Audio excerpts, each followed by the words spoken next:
तो यार जिसका वेट था उसका इंतज़ार ख़त्म हुआ, क्योंकि आम में से बहुत लोग मेरे चैनल में काफ़ी ज़्यादा सपोर्ट दिखाया है। यानी कि आम में से बहुत लोग बीएससी कंप्यूटर साइंस के स्टूडेंट हैं जिन्होंने मेरे चैनल को सब्सक्राइब किया है। मैं आप लोगों को अपना सब्सक्राइबर नहीं मानता, क्योंकि आप मेरे एक फैमिली मेम्बर हो, तो मैं आप लोगों के लिए जितना हो सकेगा मैं आप लोगों का यहाँ पर सपोर्ट करूँगा।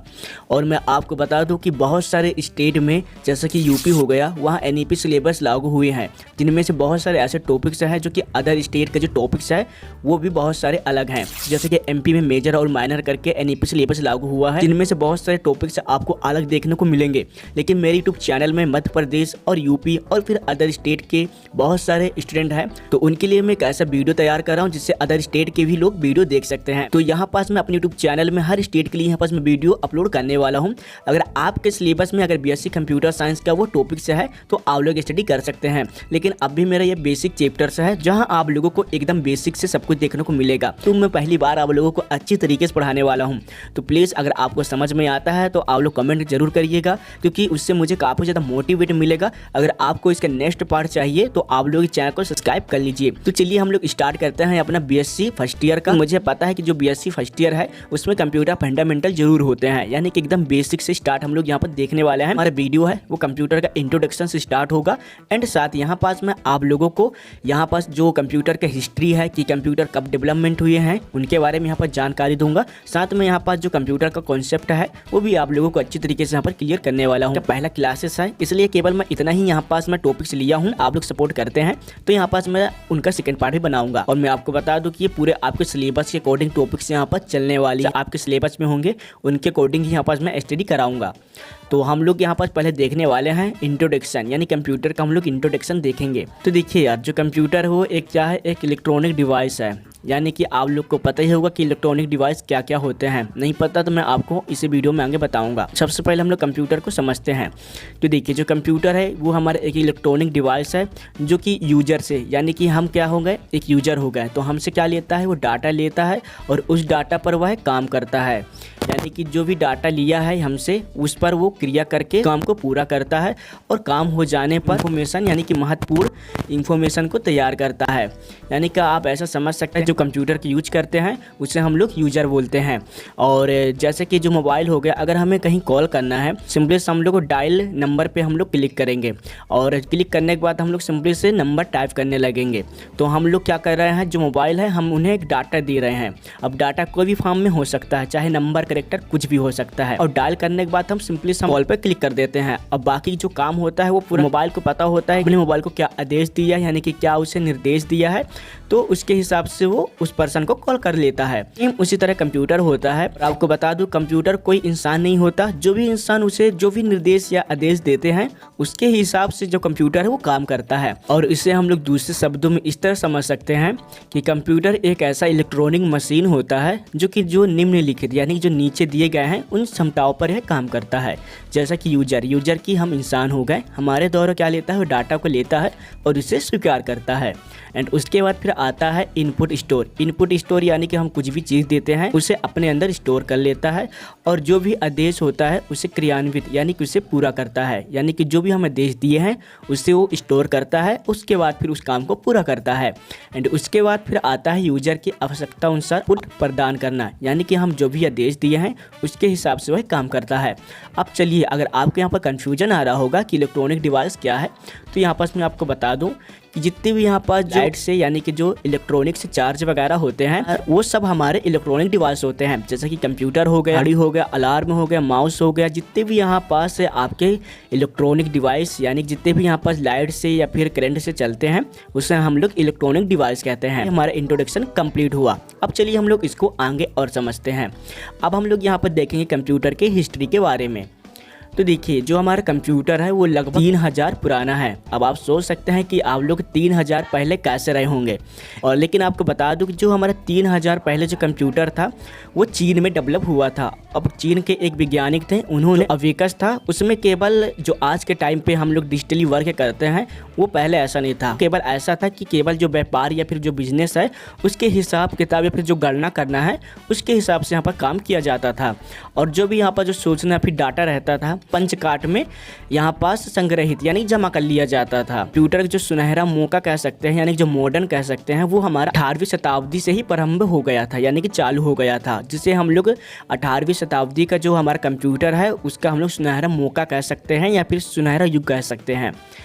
तो यहाँ पास आप लोग को समझ में आ गया होगा। अब यहाँ पास आप लोग कंफ्यूज हो गए कि अपेकस क्या है और जो पंच कार्ड है वो कैसे दिखते हैं। तो यहाँ पास मैं आपको बता दूं कि आप में से बहुत लोग देखे होंगे कि बहुत सारे स्टूडेंट जब यहाँ पास जो फास्ट कैलकुलेट करते हैं यानी कि गणना वगैरह करते हैं तो कुछ इस तरह का यहाँ पर टूल्स का उपयोग करते हैं।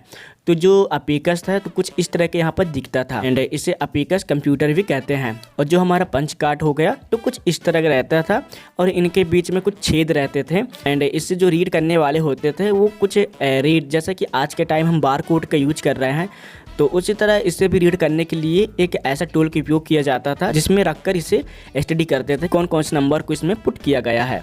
तो आप लोग इनको देख लीजिए कि इसे हम लोग पंच कार्ड बोलते हैं। उसके बाद अब चलिए हम लोग और जानते हैं।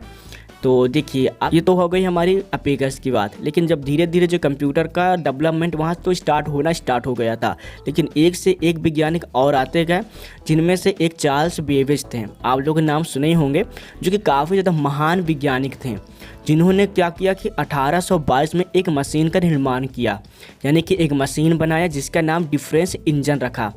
और जो डिफरेंस इंजन था वो किससे चलते थे, उसमें केवल गैर और सॉफ्ट लगे होते थे जो कि भाप से चलता था। अब इसे हम लोग कह सकते हैं कि हमारा यहाँ पास से कंप्यूटर का बनना स्टार्ट हो गया था, यानी कि एक ऐसा समय स्टार्ट हो गया था जहाँ से हमें कंप्यूटर के बारे में और भी जानकारी मिलना स्टार्ट हो गया और धीरे धीरे बहुत कुछ उसमें चेंजेस होते गए। जो हमारे चार्ल्स बेबेज साइंटिस्ट है, डिफरेंस इंजन के बाद फिर उनके माइंड में कुछ और आया होगा, यानी कि एक और बड़ी इंजन यहाँ पर रेडी कर दिए जिसका नाम एनालिटिकल इंजन रखा गया था। यानी कि डिफेंस इंजन के बाद यहाँ पर एनालिटिकल इंजन ही एक ऐसा इंजन है जिससे कंप्यूटर का पूरा यहाँ पास एक बेसिक तैयार हो गया। इसलिए जो चार्ल्स बेबेज है उन्हें कंप्यूटर का जनक या फिर फादर कहा जाता है, क्योंकि यही से सब कुछ स्टार्ट हुआ था। लेकिन जो कंप्यूटर रहते थे उसमें केवल क्या कैलकुलेस या फिर जोड़ घटाना ही किया जाता था। मैं आपको आगे बताऊंगा जो मॉडल कंप्यूटर है यानी कि जो उनके जनरेशन है उनके बारे में हम आगे स्टडी करने वाले हैं, लेकिन इस वीडियो में केवल आप लोगों को कंप्यूटर की हिस्ट्री वगैरह ही बताऊंगा। अब चलिए हम लोग यहाँ पास आपको थोड़ा सा विजुलाइज करा दूँ कि जो चार्ल्स बेबेज हैं वो कौन है। तो जो आपको यहाँ पर इमेज देखने को मिल रहा होगा, जनक या फिर फादर कह सकते हैं, आप लोग अच्छी तरीके से इन्हें याद रख लेना। एंड उसके बाद फिर उन्होंने जो सबसे पहले यहाँ पर इंजन बनाई थी, उन्होंने डिफेंस इंजन यहाँ पर रेडी किया था। तो आप लोग देख सकते हैं कुछ इस तरह के यहाँ पर इंजन देखने को मिल रहा है। एंड उसके बाद फिर यानी कि उसके जैसा ही था, लेकिन इसका वो सेकेंड वर्जन था जिसे हम लोग एनालिटिकल इंजन कहते हैं। और जो एनालिटिकल इंजन ही है उसे ही हम लोग कंप्यूटर का एक बेस कह सकते हैं। तो आई होप कि यहाँ पास आप लोगों को कंप्यूटर का अच्छी तरीके से समझ में आ गया होगा। और जब भी आप लोगों से कभी भी कंप्यूटर के बारे में पूछे तो आप लोग बता सकते हैं कि जो कंप्यूटर के जनक थे वो चार्ल्स बेबेज थे। अगर आप लोग कॉलेज में होंगे तो आप लोगों से यहाँ पर से वाइवा पे पूछ सकते हैं कि कंप्यूटर के जनक कौन है, कब यहाँ पर स्टार्ट हुआ था। तो आप लोग इनको अच्छी तरीके से रेडी कर लेना। एंड उसके बाद फिर आपको आता है कंप्यूटर सिस्टम। यहाँ पास कंप्यूटर का जो सिस्टम है या कॉन्सेप्ट है उसके बारे में हम लोग समझेंगे कंप्यूटर क्या चीज़ है, किस तरह यहाँ पास वर्क करता है। अब कंप्यूटर कॉन्सेप्ट को समझने से पहले हम लोग एक टॉपिक्स को यानी कि एक लाइन्स को पढ़ेंगे कि एक या एक से अधिक लक्ष्यों को प्राप्त करने के लिए कार्य करने वाली इकाइयों के समूह को प्राणी कहते हैं। प्राणी के एक ऐसा सिस्टम। अब यहाँ पास हम लोग इस जो टॉपिक्स है उसे समझने के लिए हम लोग एक एग्जांपल लेंगे। जैसे कि आपका जो हॉस्पिटल हो गया वो एक प्रकार का सिस्टम है। इन सिस्टम की जो इकाइयाँ हैं आप लोग कह सकते हैं कि जो एक डॉक्टर है वो एक इकाई है। उसके बाद फिर जो नर्स आते हैं वो भी उनका एक इकाई है, यानी कह सकते हैं कि जो सिस्टम के अंदर जो डॉक्टर, नर्स, बेड जो भी आ रहे हैं वो एक इकाई है। और उनका जो गोल है, उनका काम क्या है, पेशेंट या फिर जो मरीज है उनको ठीक करना। तो आप लोग कह सकते हैं कि जो हमारा, तो इसी प्रकार आप लोग इन कॉन्सेप्ट को समझ सकते हैं। अब इसी एग्जांपल को हम लोग कंप्यूटर में कैसे लागू करते हैं, तो देखिए इसी प्रकार जो हमारा कंप्यूटर है वो एक प्रकार का सिस्टम हो गया और इसके जो इकाई होंगे वो कौन कौन से होते हैं जो सभी मिलकर कंप्यूटर को चलाते हैं।